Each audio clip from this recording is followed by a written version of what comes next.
Good morning. It's good to see you. Hope you're doing well. Come on with us to Mark 12 today. Mark chapter 12. It's the account where they ask Jesus whether or not it is lawful to pay taxes unto Caesar. The Lord tells them to bring him a denarius. They do. He asks them in verse 16, whose image and inscription is this? They said to him, Caesar's.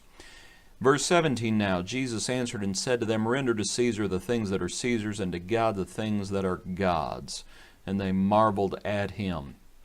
One of the lies that they would end up telling about him would be that he didn't believe in paying taxes. It's actually just the opposite. He very much did believe in paying them. He commanded his disciples to pay them. He commands us to pay them.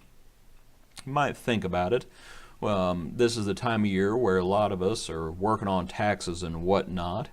And there's certain things we need to understand, because we ask ourselves these questions, and I wanted to just mention a few of them this morning. You know, and the first one is, well, what if he's a wicked man?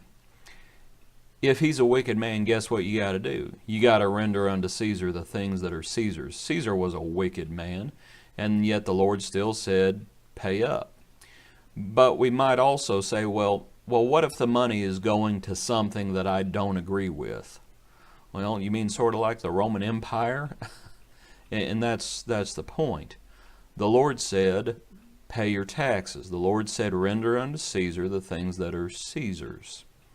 You know, so even if it's a wicked man, even if the money is going to something that we don't agree with, that is wrong, we still have to pay our taxes. We should still pay our taxes.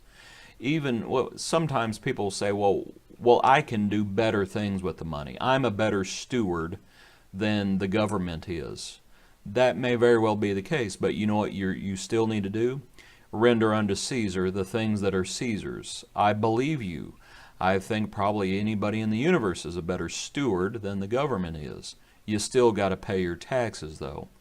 A fourth one we might add to the list, though, is, well, what if I didn't vote for him? You still got to render unto Caesar the things that are Caesar's. It is all a part of being honest. It is all a part of not being greedy. It is all a part of submitting to government and giving honor to whom honor is due. And we do it because the Lord commands us to do it. And the Lord wants to know what's in our hearts. Because a lot of times when we try to justify, usually when we try to justify not paying our taxes, it really shows covetousness in our own hearts and in our own minds. Hope you enjoyed this study today. God bless you. Be a blessing to others. We hope to see you tomorrow morning.